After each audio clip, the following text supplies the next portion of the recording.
Hi everybody, I hope you're doing well as always. I start my videos the same way. May God bless you and may God keep you in the name of Jesus. This is going to be part one of my testimony. I got my double glasses on. I still have not purchased a pair of reading glasses so I could look normal. This part of my testimony, it's going to pretty much cover most of my childhood up until, I guess, the time before I got released from prison in 1994. And then I'm going to take a couple of days to write down everything that's happened to me in the last 30 years. The funny part about my life story is that the root cause of my anger toward God was because of the parents that were given to me. I had two parents that beat me for every single little thing that you could think of. Their form of love, and I'll get into it, is they gave material things. They didn't know how to... My parents did not know how to walk up behind me if I did something good, rub my back and say, "Well done, Lewis." They would go out and buy something and they'd give it to me and say I did a great job. And as soon as I did the slightest thing wrong, though, whatever they gave me, they would run upstairs, take it, break it, and then beat me.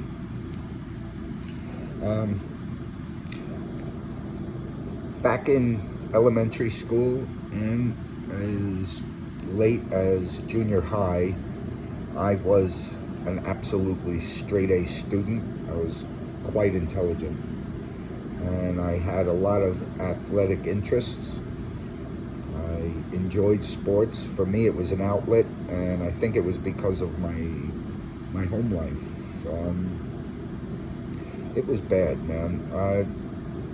There was a lot of times as I got older in my younger years, living at home, I'd come home from school and literally I'd go up in my room and try to be as quiet as a church mouse because I didn't want to piss off my mother, because then she'd come upstairs and slap me around for anything, and then when my father got home I'd get it twice. I had a friend when I was a kid. I can't get into details because he became a police officer and the whole family turned into law enforcement. His father eventually had to slam the door in my face because after 15 years my life got worse, and he said to me, "You get arrested one more time and I don't want you near my family anymore." So after 15 years of friendship and having a second family, I really messed up something very good. Because that friend, his household was the total opposite of mine. My friend Billy, he had two siblings. He had a brother and a sister, and a good, beautiful family unit. They were Catholic, Irish Catholic, and Billy's father was the kind of guy who would go out on the street and have a catch with his kid, walk up to him, put his arm around Billy and tell him, "Billy, you know, you're just an amazing kid." He would say things that my parents never did. So I hung around Billy and his dad a lot. Okay? As a foundation, I'll explain how my parents were raised themselves and how they were not equipped to be parents either. This might help you understand, and I know you might feel sorry for me in some kind of way, but don't, because your journey might be worse than mine. Okay? My sibling, even though we don't talk now for almost 35 years, they made it out okay. I'm not going to reveal their sex. I did not make it out okay. I was really mentally traumatized, and I became a screw-up in life, and I became every parent's worst nightmare. I really did. I was... okay. So, my sibling did okay in life, but refuses God and Jesus, and My whole family eventually turned their back on me for many reasons. One of them was because I accepted Jesus, and I have a Jewish background. I did become the black sheep of my family at the age of 20, when they slowly began pushing me out of their life. I'm going to explain a little bit that I do know about my parents. It isn't much. My parents really didn't talk about themselves much. My father, his name was Miles, and my mother was Karen, and that is how I will refer to them, not mother and father. Miles grew up in a household where he got the crap beat out of him a lot, and I would imagine this actually happened. Miles's mother, my grandmother, she was an Auschwitz survivor. This woman was tough. So I'm sure she beat the crap out of my father a lot. My father, at the age of 18, Miles eventually served 7 years in Sing Sing Correctional Facility for car theft, got out, and met my mother at the age of 25. Again, my grandmother survived Auschwitz, and my grandfather worked for Henry Ford in 1907. Miles was a greaser. A lot of you people today might not know what that is, but back in the 50s and the 60s, greasers were people, guys who would literally grease their hair back and they'd have the pack of cigarettes right up in here like this. Hang on. For a time, my father would actually walk around life, and he would have the pack of cigarettes right there in his shirt sleeve, and they were Lucky Strikes. And he was a greaser, as I said. He was into cars. He met my mother at Woolworths. My mother was a counter person at Woolworths, making maybe 30 cents an hour at that time. And apparently they hit it off. Now, just to show you that I was destined for great things, I live in a place called Nassau County, Long Island, and there is absolutely no lakes, Lakes, lakes, in Nassau County large enough to contain a submarine. Now, you may be asking yourself, why am I talking about submarines? No, I'm not on drugs, and I'm okay. There is a place over here called Hempstead Lake and Hempstead Lake State Park. It's probably the biggest lake in Nassau County, and it still cannot contain a submarine. My father, Miles, asked Karen to go to the lake and watch submarine races. And Karen said yes. And she said that while she was sitting there waiting for the submarine races to begin, my father's hands were all over her, and she could not fight him off and just gave in. My mother was a tomboy. She grew up in really bad conditions. My mother grew up in orphanages and whatever those foster homes are. Her parents were killed in a house fire back in the 50s. So I kind of believe that my mother, at the age of 17, the only avenue of escape from her life was to get married and get pregnant. And I believe she did. My father was a very handsome man. He really was. He had a chiseled look on his face with jet black hair. He was very handsome. So my mother waited for the submarine races to begin, and Lewis was conceived that night. Back in '63, when a man got a woman pregnant, they usually married her back then and made the best of the relationship.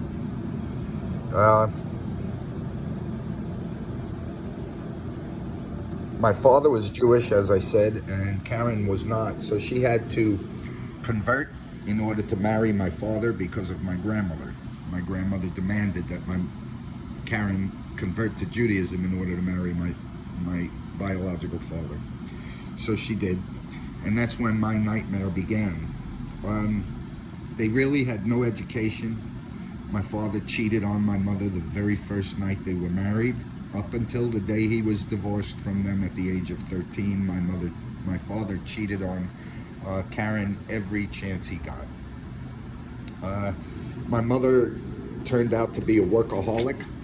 She was somebody who did not really want to be a mother, so she escaped the family life by working 80 to 100 hours a week.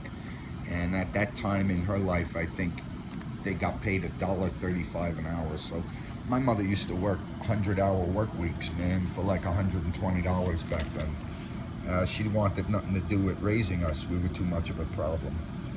So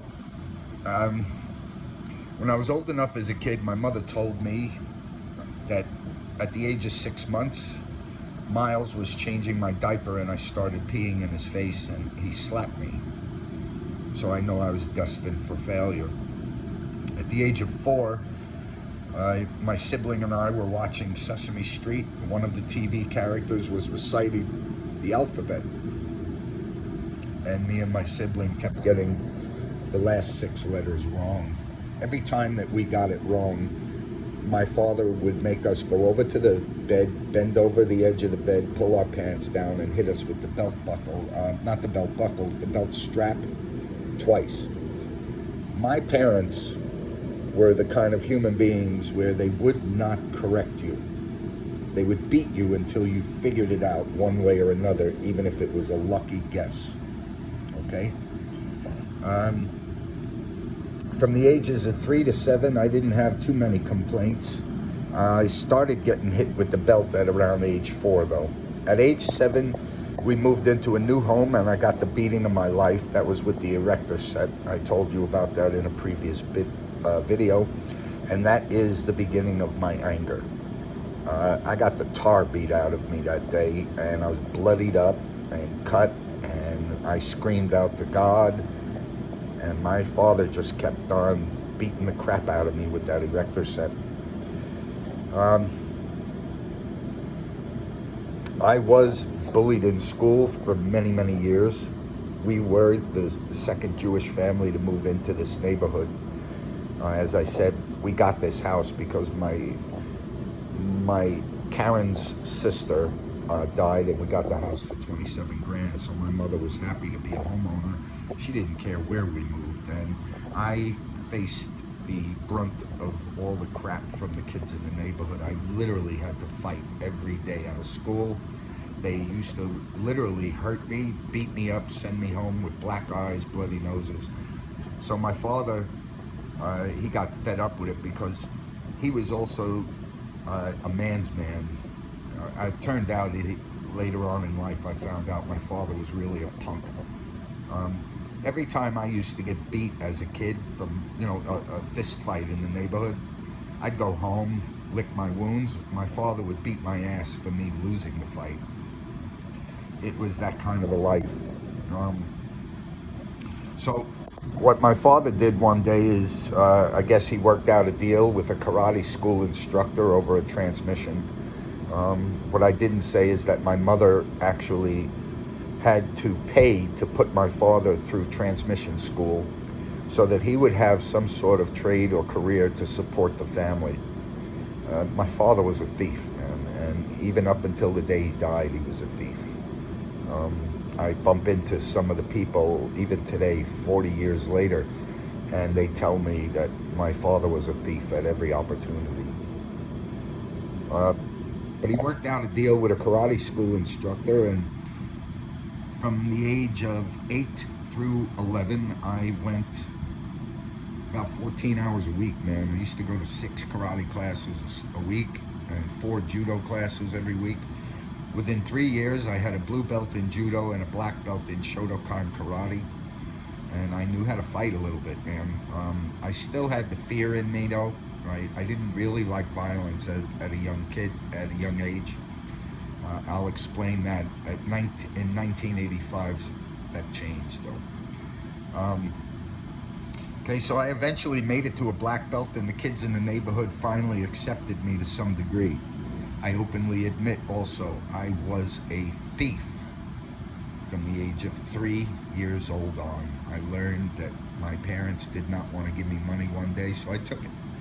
And I used to steal from everything and everywhere.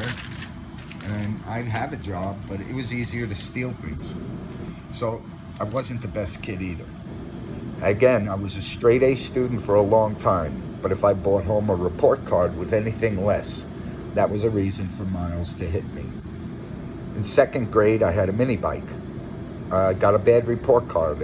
I got a B in like science and a C in English. He beat my ass and took the mini bike and sold it. And this was something that he and I used to do every Saturday. He would take me out. Long Island back in 1972 had a lot of dirt paths and bike paths all over the place. And me and Miles would go out for 5 or 6 hours every Saturday or Sunday, and we would just ride our mini bikes and then go home. You know, it was a day of father and son. Well, when I got that bad report card, there went the mini bike, and there went the weekend days with Dad, and then all of a sudden I had nothing to do with Dad, nothing in common. I personally did not like transmissions and motors and fixing cars, so I didn't want to be a grease monkey when I was a kid. I used to go to work with my father, but I'd go to karate school. I mentioned to you I had a friend, Billy was his name. His environment, his family environment was a total opposite of mine, and my parents knew it. One day they told me they did not want me going over to Billy's house anymore. They didn't want me around Billy's parents, and they felt that he was all a bad influence to me. I was learning things over at Billy's house from a family that did not abuse his kids and did everything to build his children's self-worth up. Billy's parents were amazing parents, man. So my parents didn't want me going over there, and I rebelled, man. I ran away from home, and I went over there and told Billy's father what happened. Well, they let me stay there for about a week, and then my mother called up and told Billy's father, send my son home. We know he's there. Billy's father really couldn't do much. You may say to yourself, well, how come he didn't do nothing? How come he didn't help you? And folks, back in the 70s, families pretty much minded their own business when it came to the discipline or abuse of other kids. It wasn't until the late 70s that child abuse became a known prevalent fact in households, and discipline became a problem with the law and families. So for about 6 years, my father, he had developed a routine. He'd come home, watch the news, have his cup of coffee, eat dinner, get high on weed, and then he would seek me out. And by 7 p.m. every night, or 8 o'clock, I was getting my ass beat. One day I was doing my chores, vacuuming the baseboards around the house, and we had a dog. His name was Spooky. And Spooky ran up to me and started barking and wanting to play because of the vacuum. If you have a dog, you know that dogs don't like vacuums and they always want attention. So Spooky started to interrupt me while I was doing my chores. And out of nowhere, my father came up behind me and kicked me twice in my ribs. He broke 2 ribs and yelled at me. He says, "Who told you to play with the dog? Get your chores done." I was about 8 or 9 years old when he did that. I was about 100 pounds. Well, as I'm writing this in preparation for this testimony, this memory brought tears to my eyes. I did nothing wrong except try to be a happy kid. He took it away from me with all the violence. I used to hide in my room some nights and just read a book. And you ask yourself, why did Miles beat me so much? As I said, in '63, men stepped up to the plate when they got a woman pregnant, but it didn't mean they wanted to be in that relationship. Miles wanted nothing to do with me. I was the reason he was trapped in a marriage, and he didn't want to be married. I believe his mother made him get married because Karen, my mother, was pregnant.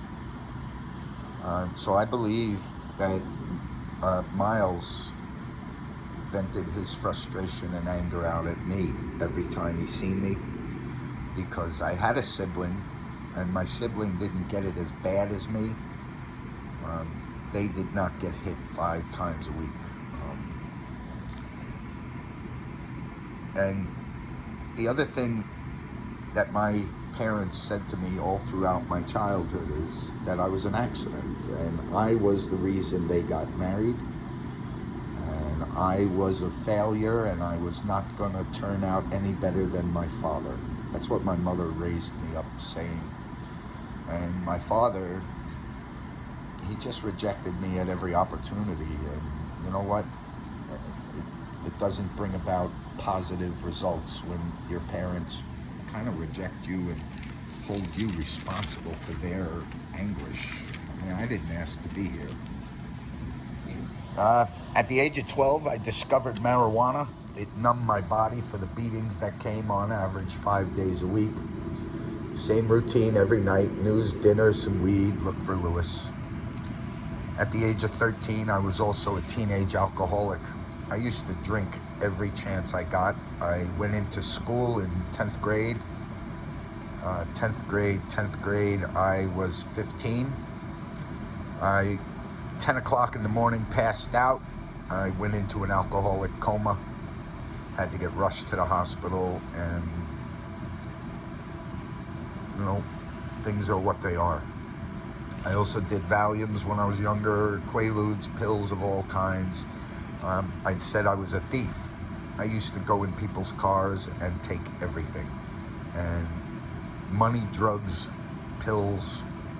I would take the pills back home, look them up in a physician's desk reference, and if it said painkiller, I would take them. I didn't care. I believe I may have been suicidal even when I was young, man.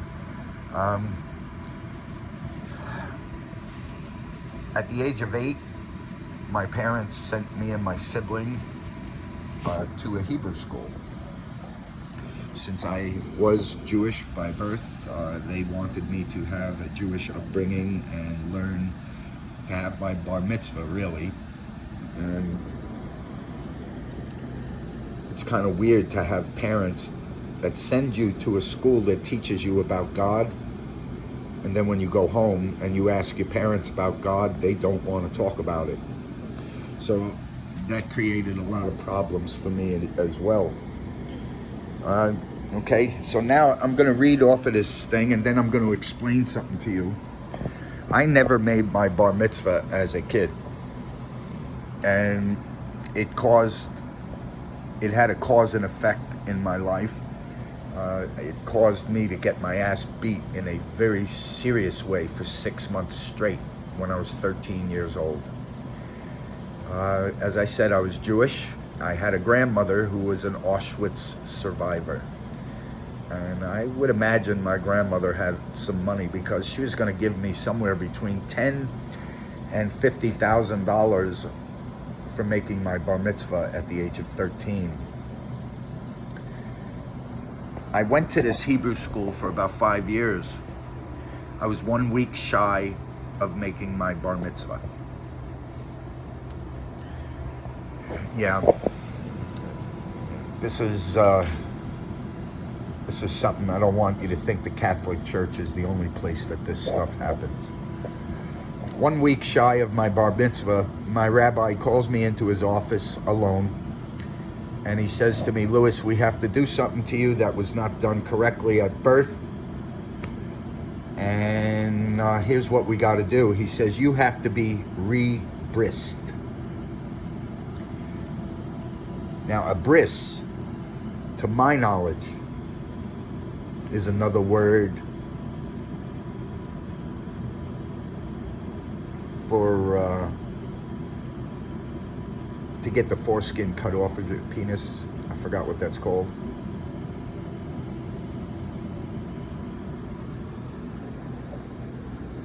I forgot what it's called.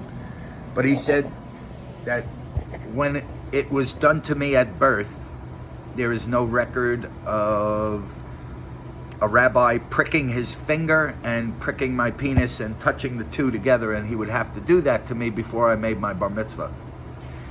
And I looked at him at the age of, I was 1 week shy of my 13th birthday. I looked at him and I said, if this wasn't done correctly at birth, what makes you think I'm going to allow you to touch my penis right now at the age of 13? He says, well, it has to be done. And he says, are you going to let me do it? And I said, yeah. I got up and I punched him in his face. And I walked out of that Hebrew school, and I never made my bar mitzvah. And my parents really blew a shit fit. Why? My parents had plans for that money. That's why. This also caused a chain effect in the family structure, the family unit. As I said, my grandmother was a survivor of Auschwitz, and she was hardcore practicing Jew. Well, she disowned me. She disowned me. She told me, if you don't have your bar mitzvah, you are not of my blood anymore. Get out of my life. She also disowned my sibling and my mother at the same time, because in her eyes, we were not pure blood, purebred, 100% Jews.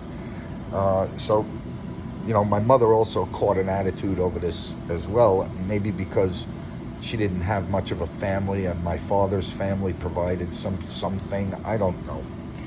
Well, I got another season of ass whippings from my parents. From 13 to 18, I got arrested a lot.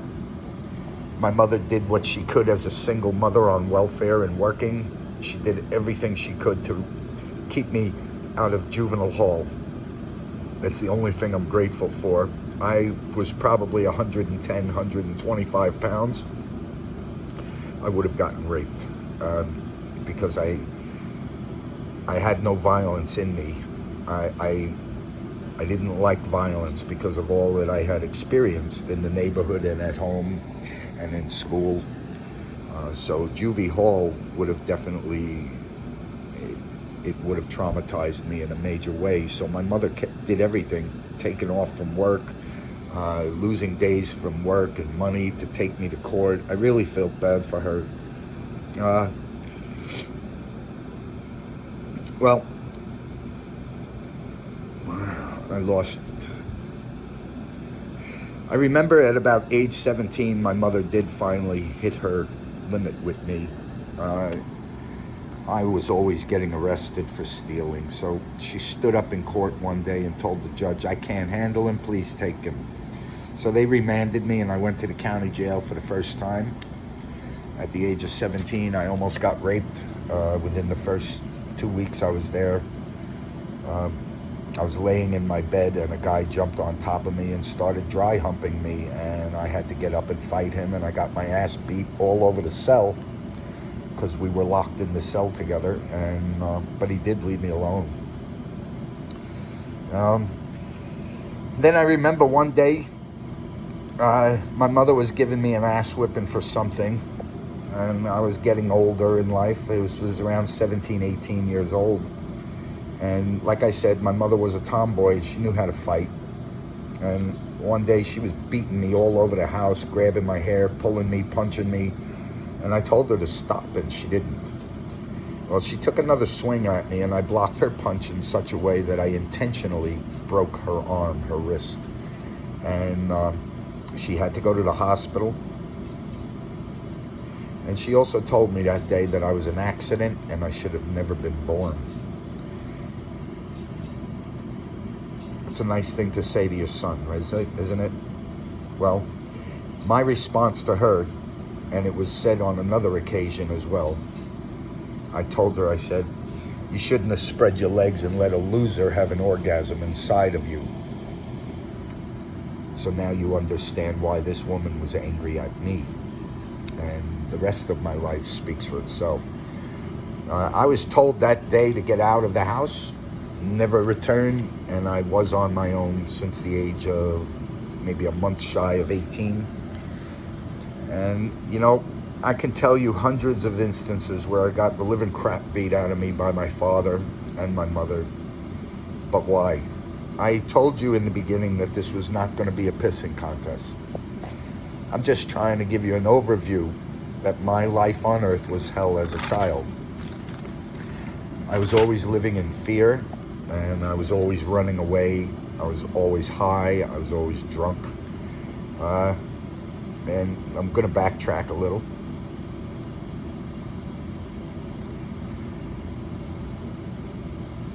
Okay, there was one time my parents got their divorce at the age of 13. My mother had married my father. That was her first love. She got suicidal after the divorce. And she was one day laying in her bedroom, and she was going in and out of a drug fog. My mother had took a whole bottle of Valiums. She tried to kill herself. I walked inside the room and I saw her, and very calmly I told her, I said, if you want to kill yourself, you go ahead. I'm going to join you. And I sliced my wrist open right in front of her with a razor blade. Yes, I had to go to the hospital, and so did she. But it got my mother out of her fog. And for the next 5 years, she did everything she could. You know?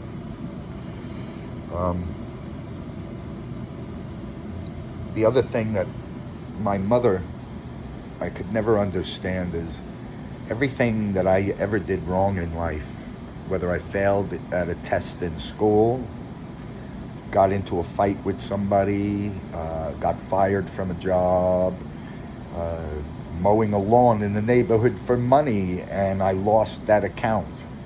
I used to mow lawns for money when I was a kid. My mother used to personalize everything and say, why are you doing this to me? You're always fucking my life up. Why can't you do anything right? You're just a failure. You're going to be just like your father, a nothing, a nobody.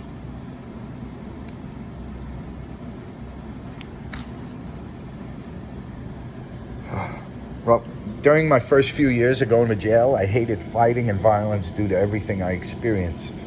And I was scared. I don't know why. Just scared to fight. But I did anyway. When I got arrested in 1985, after being on parole only 5 months, I was back in jail again. I'm sitting on my bunk.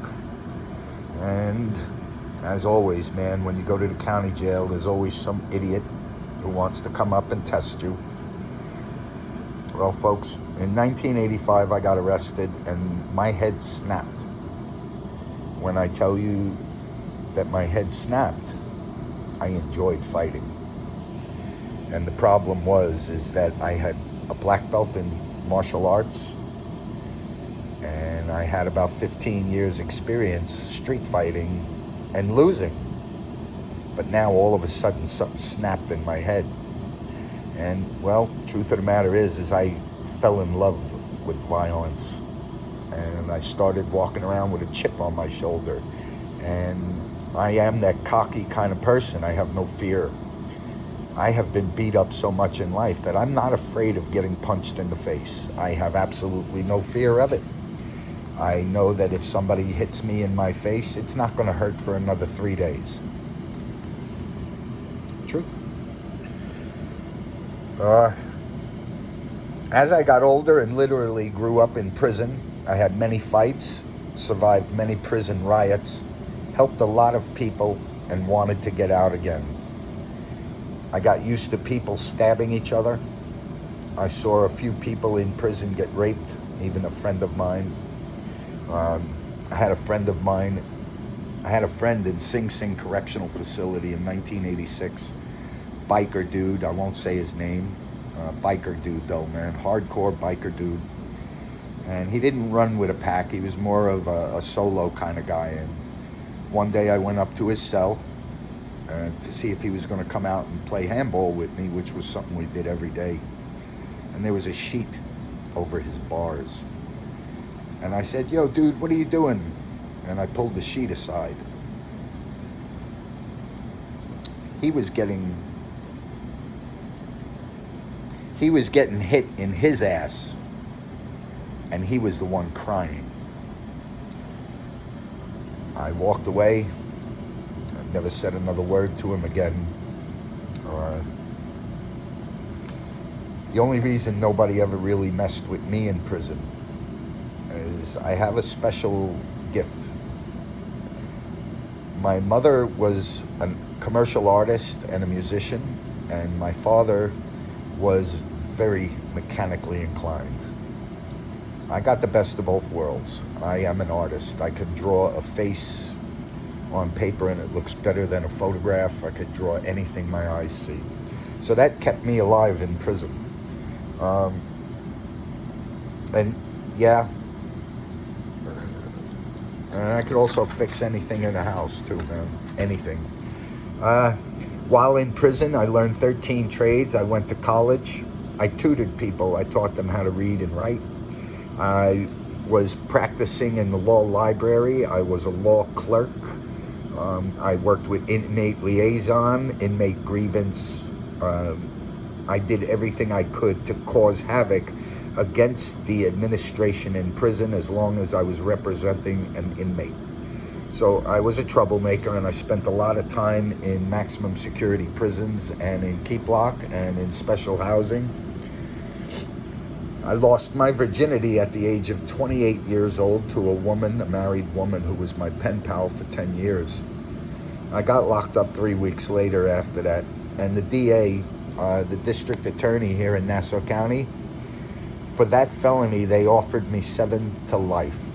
This was the last time I got in trouble, folks. This is 1991. They offered me 7 to life because they said I fit the criteria for a career criminal. What that meant is they could give me 15 to life minimum. And because of my law library experience and research, I went and did some serious research, went back to them and told them they can't give it to me, that they should just give me the 2 to 4. So I did my time. Right now, though, as I make this video, I have 4 actual felonies on my record, and I can't get in trouble anymore. I can't. Nassau County or any place else would lock me up for the rest of my life. Okay, this is my life up until 1994. My timer says 37 minutes. I think this is enough time for now. The next video is going to take a couple more days. It'll be concerning from 1994 up till now, and I'll try to condense it. I'm all over the place, but the bottom line here is, folks, is that I know my journey hurt me. I didn't stand much of a chance from the very beginning, but I look at my life and I really do. I say to myself, I'm here to serve the Lord.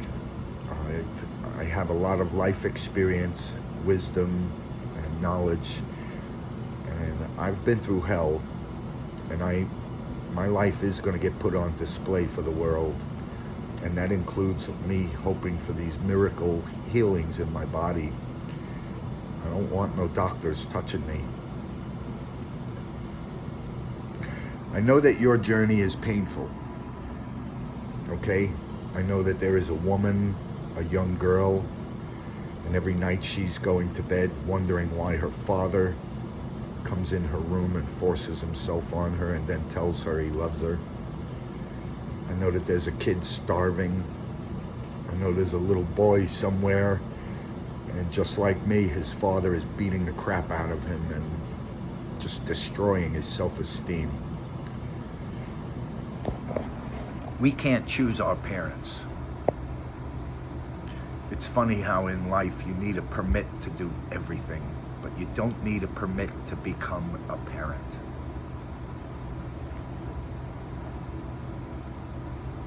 God has a plan for every single one of us that go through hardships. Those hardships were put in our lives because you were chosen. I know it sucks. I hated God for 50 years. 50 years I hated God with a passion. But look at where it brought me. Would I do it again if I could? Not by choice. But if I ever had to do it again, knowing that it would benefit someone else in the future, yeah, I would go through hell on earth again for somebody, just so that they can find Jesus. At the end of this video, I have to close. Jesus took a serious ass whipping and was crucified so that anybody who believes in his name could be forgiven of sin. It's that simple. You don't have to do nothing to earn that righteousness and forgiveness. Just accept Jesus as Lord and Savior, and you're forgiven of everything. You're given a clean slate with God, and then he begins working things out in your life. From that point forward, the devil doesn't have permission to wreak havoc in your life anymore. Things are going to go wrong, but God is going to work it out for your good in the end. Why? Because you gave your life to Jesus. When you didn't give your life to Christ, your life was a mess. It made no sense. Maybe now it does. Everybody has a tough road to carry through in life. And, you know, it's how we react to it. When I'm talking to people on the streets, I have a really shoot from the hip way of speaking, and sometimes I don't even sound like I'm a Christian. But I found that sometimes even the most guttural verses and expressions match life. This is no offense toward women, it's just an expression, okay? Only bitches quit. And I don't mean a female dog, I don't mean a female. When I use that word, I mean a punk. Someone who has absolutely no strength within themselves. And you're allowing life to just bulldoze you. If you really take a look at your life up to this point right now and took inventory, you would realize that you have endured a lot of pain. And your threshold for pain is much higher than the average person. You may say to yourself, that's a bad thing. Life is going to throw you so many curveballs that you're going to need to endure those tough times, and everything that you've experienced before this is just getting you ready for what's to come. Use the experiences that you've had to help you with the ones you have, present tense. And remember, if you gave your life to Jesus, he's going to work it out for you. Stop believing what you see. I had a messed up life, man. I never thought that I would ever come out of it. I thought I was going to end up in hell. I thought I never had a chance at going to heaven. I thought I would never be forgiven of my sins. I never thought for 1 minute that God loved me. I know you have all the same thoughts as me. You're no different than me. You had a rough childhood, and I'm sorry. I am so sorry that you had to experience the things that you experienced. We're only going to be here for, what, 80 years? If you give your life to Christ and make him your Lord and Savior, you get to spend eternity in heaven, where there is joy, no more tears, no more pain, and everlasting joy. There's also no concept of time in heaven. That's what the Bible says when it says, to the Lord, a day is as 1,000 years, and 1,000 years is as a day unto the Lord. There's no concept of time. So let's get this together. Let's go get some souls for people out there for Jesus. And the more you do for Jesus, the more God does for you. Your life will get better.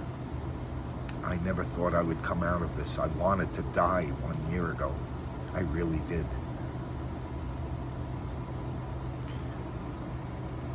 Thanks This is a very long video. I'm usually happy, but this video made me remember a lot of things from my past. And even though I didn't go into total detail, I didn't want to bore you with all the details of every beating I ever got. Let's just say this as a reminder, and I said it earlier in the video. I used to hide in my room and read a book just to be so quiet that my parents wouldn't even hear me, because if they did, they'd tell me to come downstairs, and it was an ever-losing battle. And I used to enjoy reading books when I was a kid, man. We didn't have no internet.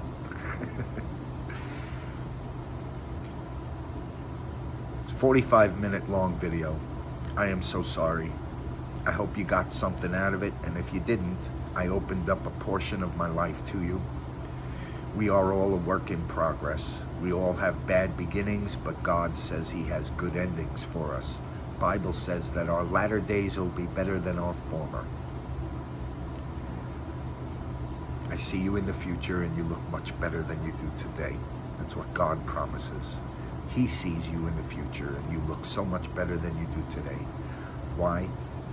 Because He is going to perfect a work in you. He's going to heal all your hurts. He's going to help you forgive everybody who's ever said or done something wrong to you. And He's going to teach you how to forgive yourself and accept God's forgiveness also. Don't ever feel guilty, not good enough, or dirty. In Christ, you are a new creation. You are righteous in the eyes of the Lord. And you're forgiven by the blood shed on the cross. Thanks a lot. God bless you. Part 2 will be coming shortly.